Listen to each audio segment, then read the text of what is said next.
حضرت ابو بکر کے بارے میں آتا ہے رضی اللہ تعالی عنہ، اس احساس کے تحت کہ ایک روز اللہ کے سامنے کھڑے ہونا ہے محاسبے کے لیے، ایک عجیب کیفیت میں کہا کرتے تھے کاش کہ میں درخت پر چہچہاتی ہوئی ایک چڑیا ہوتا جس سے کوئی محاسبہ نہیں ہے، حساب کتاب نہیں ہے، کاش کہ میں گھاس کا ایک تنکا ہوتا جس سے کوئی حساب کتاب نہیں ہے، وہ سوکھ جاتی ہے تو آگ میں جلا دی جاتی ہے، بات ختم ہو جاتی ہے، حساب کتاب نہیں۔ کہنے والا کون ہے؟ ابو بکر صدیق رضی اللہ تعالی عنہ۔ قرآن مجید بھی کہتا ہے، سورہ اما یتساءلون جو ہے اس میں یہی تو لفظ آیا ہے، آخری آیت کیا ہے؟ یقول الکافر یا لیتنی کنت ترابا، ہائے کاش کہ میں مٹی ہوتا، شرف انسانیت مجھے حاصل نہ ہوا ہوتا۔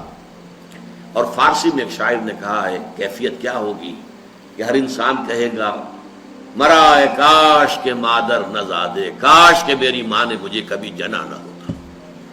یہ ہے وہ ذالک هو الخسران المبین، ان الانسان لفی خسر، یہ ہے ہیومن ٹریجڈی۔ یہ دو چیلنج تھے نظام خلافت کے لیے۔ اس کے اس پس منظر کو ذہن میں رکھیے، عرب میں کبھی کوئی مرکزی حکومت تھی ہی نہیں، لہذا وہ لوگ عادی نہیں تھے۔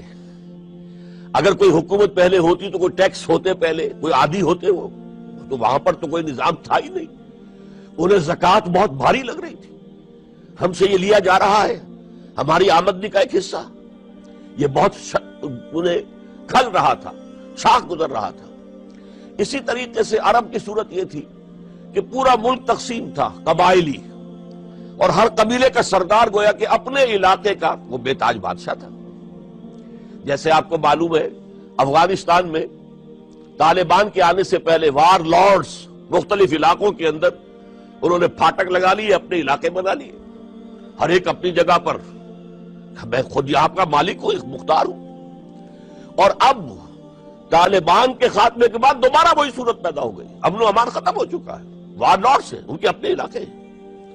تو ان کے لیے ظاہر بات ہے کہ وہ دبک تو گئے تھے جب ان کی پیش نہیں جا رہی تھی، جب وہ مجبور ہو گئے تھے، انہوں نے اطاعت قبول کر لی تھی۔ اسی لیے ان کے بارے میں سورہ حجرات میں فرمایا گیا قالت الاعراب آمنا، یہ بدو کہہ رہے ہیں ہم ایمان لے آئے۔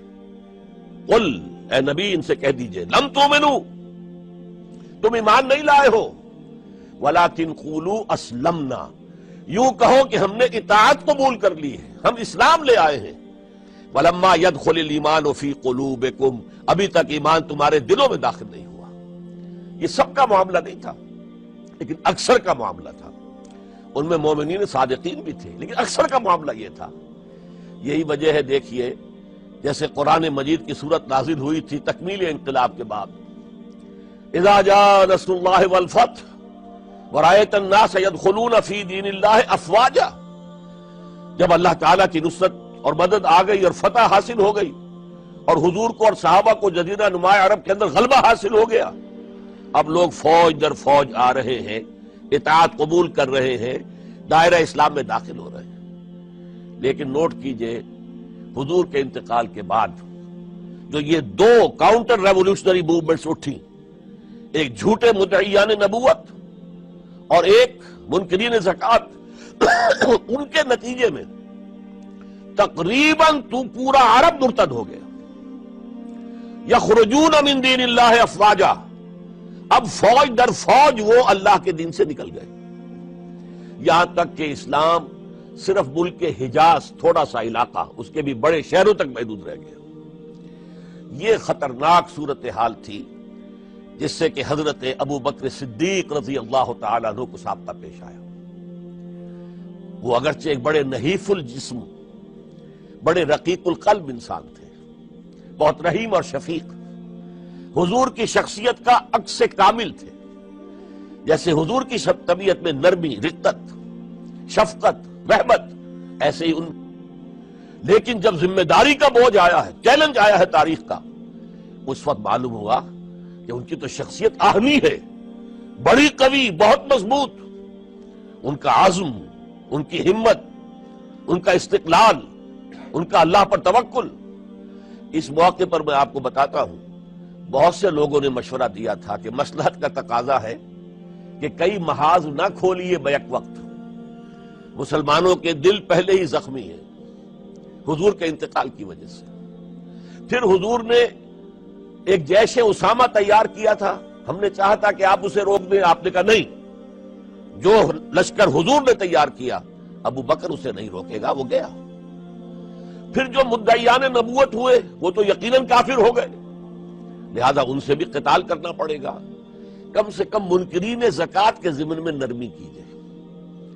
انہوں نے کفر نہیں کیا، کلمہ شہادت پڑھتے ہیں، نماز کا انکار نہیں کیا، زکوٰۃ کا بھی انکار نہیں کیا، یہ کہا کہ ہم آپ کو نہیں دیں گے، اپنی زکوٰۃ جمع کریں گے، اپنے ہی غریبوں میں تقسیم کر دیں گے۔ لیکن حضرت ابو بکر اور یہاں تک کہ حضرت عمر نے مشورہ دیا کہ مصلحت کا تقاضا ہے کہ مانعین زکوٰۃ کے ساتھ نرمی کی جائے۔ حضرت ابو بکر نے فرمایا عمر تم ایام جاہلیت میں تو بڑے سخت تھے، بڑے مضبوط تھے، بہت طاقتور تھے، خدا کی قسم اگر یہ زکوٰۃ میں حضور کے زمانے میں اونٹ کے ساتھ اونٹ کو باندھنے والی رسی بھی دیتے تھے، اور اب اگر یہ کہیں گے کہ اونٹ لے جاؤ رسی نہیں دیں گے تب بھی میں قتال کروں گا، اس لیے کہ ایبدل الدین وانا حی، کیا دین میں ترمیم کر دی جائے گی جبکہ میں زندہ ہوں؟ ابو بکر کے جیتے جی یہ نہیں ہو سکتا۔ لہذا ہم دیکھتے ہیں تاریخ کے اندر کیونکہ صدیقیت بہت اعلیٰ مقام ہے، نبوت کے بعد کا درجہ صدیقین، پھر شہداء، پھر صالحین، اور یہ ہے صدیق اکبر، افضل البشر بعد الانبیاء بالتحقیق ابو بکر صدیق۔